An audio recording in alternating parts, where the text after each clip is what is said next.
मैं भी तुम्हारा मित्र नहीं अगर नहीं लेके आया तो। और महाराज इतना कह करके अश्वत्थामा पांडवों को मारने के लिए चल पड़ा। चलते चलते चलते चलते मेरे पिता द्रोणाचार्य जी, कृपाचार्य जी विषम पितामह हैं, और विषम पितामह तक कोई नहीं मार सका तो मैं उन पांचों पांडवों को कैसे मारूं। ऐसा विचार करने लगा। तो क्या देखा कि एक उल्लू आया। क्या आया? उल्लू जानोगे? बच्चों को सो रहे थे, सोते हुए बच्चों को उल्लू ने मार दिया। बस बस बस अब समझ गया। कहते हैं कि इधर से अश्वत्थामा ने सोचा कि पांडव तो शिविर में सो रहे हैं। भगवान ने कहा, अरे पांडवों आप सो रहे हो, आज कोई सोने। और जैसे अश्वत्थामा शिविर में गया, जाकर के देखा तो पांचों बेट लिया और दुर्योधन के पास में ले गया। दुर्योधन ने कहा, अरे मित्र तुम बहुत बड़ा अच्छा काम किया, पर विश्वास नहीं हो रहा है। कैसे? कि तुम्हारे पिता द्रोणाचार्य जी नहीं मार सके, कृपाचार्य जी नहीं मार सके, विषम पितामह नहीं मार सके, और उन पांचों पांडवों को तुम इतनी आसानी से एक साथ कैसे मार के ले आया। मुझे विश्वास नहीं हो रहा है। तो विश्वास नहीं हो रहा तो कैसे होगा? कि विश्वास तो होगा तुम भीमसेन का सर मेरे हाथों में दे दो। भीमसेन का सिर मेरे हाथों में दे दो। तब कहते हैं कि भीमसेन का तो सर था नहीं, उसके बेटे का सिर था और दुर्योधन के हाथ में दिया। जैसे दुर्योधन ने हाथ में दिया तो ज्वाला बढ़ रही थी, और महाराज क्रोध की ज्वाला में जैसे हाथ में सर लिया और उसको मसल दिया। सर मसला गया। दुर्योधन ने कहा, अरे अश्वत्थामा तुमने अपने बेटों को मार दिया, ये भीमसेन का सर नहीं होता। क्यों? कि मैं भीमसेन के साथ जब युद्ध करता तो उनकी सिर के अंदर में कहते हैं कि गदा को मारता तो चिंगारियां निकलती थी, वो इतने आसानी से चूरा नहीं बन सकता। इसलिए कहते हैं कि दुर्योधन को एक वरदान मिला था कि दुर्योधन तुम किसी से नहीं मरोगे। इस दिन तुम्हारे मन में बहुत बड़ा दुख आ जाएगा, उसी दिन तुम्हारी मृत्यु आया। पर दुख आ पड़ा कि हमारे जाने के बाद में कोई पानी देने वाला भी नहीं है। इतना कहते कहते कहते कहते दुर्योधन के प्राण निकल गए, और प्राण निकल गए। अश्वत्थामा ने उसके पांच लाल एक साथ चला जाए तो कितना दुख होगा। इसलिए बहुत बड़ा दुख हो रहा है। बोलो हाँ। द्रौपदी मैया ने द्रौपदी से कहा, देवी तुम चिंता क्यों करती हो?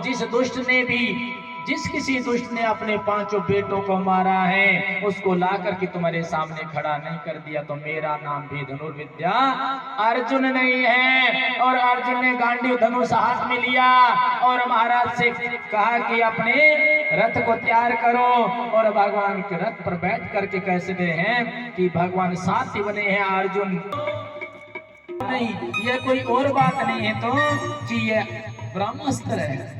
ये कौन शास्त्र है? कि ब्रह्मास्त्र है। कि इससे क्या? कि ब्रह्मास्त्र है, इसकी काट ब्रह्मास्त्र। जैसे अगर कोई कांटा गड़ जाए तो कांटा ही निकाल देता है, लोहे को लोहा ही काट देता है, ऐसे ही ब्रह्मास्त्र की काट ब्रह्मास्त्र है। तुम घबराते क्यों हो? ये तो अश्वत्थामा है, ये तो ब्रह्मास्त्र चलाना जाता है, वापस लौटाना नहीं जानता। क्यों नहीं जानता? बेटा है, दुष्ट है, और इसका सदुपयोग नहीं करेगा, इसका दुरुपयोग करेगा, पर सिखाया नहीं। तब कहते हैं अश्वत्थामा ने चोरी से पीछे से देख देख के सीख लिया, देख देख के सीख लियो, पर चलाना तो सीख लिया, वापस लौटाना नहीं सीख पाया। अर्जुन से कहा, अर्जुन तू अपने इस ब्रह्मास्त्र को छोड़ दो। इधर से अर्जुन ने ब्रह्मास्त्र को छोड़ा और उधर से अश्वत्थामा का ब्रह्मास्त्र आया था, और दोनों ब्रह्मास्त्र आपस में टकर गया। और जैसे ही टकरा तो अब तो लगता था कि परले नहीं महापरले भी होने वाली है। तब भगवान ने कहा अर्जुन ब्रह्मास्त्र को वापस लौटा लो, ब्रह्मास्त्र को शांत करो, नहीं तो दुनिया सारी की सारी भस्म हो जाएगी। और तब ऐसा कहा तो अर्जुन ने कहते हैं अपनी विद्या से ब्रह्मास्त्र को वापस अपने पास लौटा लिया और कहते हैं कि अश्वत्थामा को पकड़ लियो। ब्रह्मास्त्र लौटा करके अश्वत्थामा को पकड़ लिया और कहते हैं माता बहनों भाइयों उसको अपने घसीटते और द्रौपदी के सामने ले जाकर के पटक दिया। कहा कि देवी बताओ इसको क्या दंड देना है, आप ही बताओ, तुम कहो तो अभी इसकी प्राण निकाल दूं। तभी कहने लगी, द्रौपदी सामने से दौड़ पड़ी, अरे मारना नहीं, इसको मारना, ये गुरु पुत्र है, ब्राह्मण बालक है, इसलिए इसे मत मारना, क्योंकि ब्राह्मण को मारना महापाप है, गुरु पुत्र है, इसलिए मत मारना।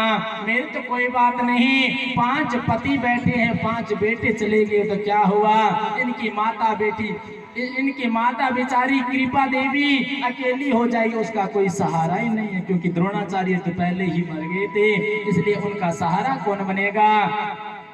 ऐसा विचार करके द्रौपदी ने रोक दिया। अर्जुन रुक गए। जैसे अर्जुन रुके तो भीमसेन ने कहा, अर्जुन अगर तुम छोड़ देगा तो मैं इसे मार दूंगा, मैं नहीं छोड़ने वाला हूं। अर्जुन ने कहते हैं कि युधिष्ठिर जी महाराज से पूछा अब मैं क्या करूं। युधिष्ठिर जी महाराज ने कहा कि जब हमारे पास में न्यायाधीश खड़े हैं तो उन्हीं से पूछ लीजिए, छोड़ूंगा तो ये भीमसेन चारी खड़ा ये मार देगा। तब कहते हैं कि भगवान ने कहा कि हे अर्जुन ये आतताई है। आतताई किसे कहते हैं, जो बालक को गुरु पत्नी को मारने वाला उसे आतताई कहते हैं, इसलिए इसको छोड़ना नहीं। क्या कहा कि बालक को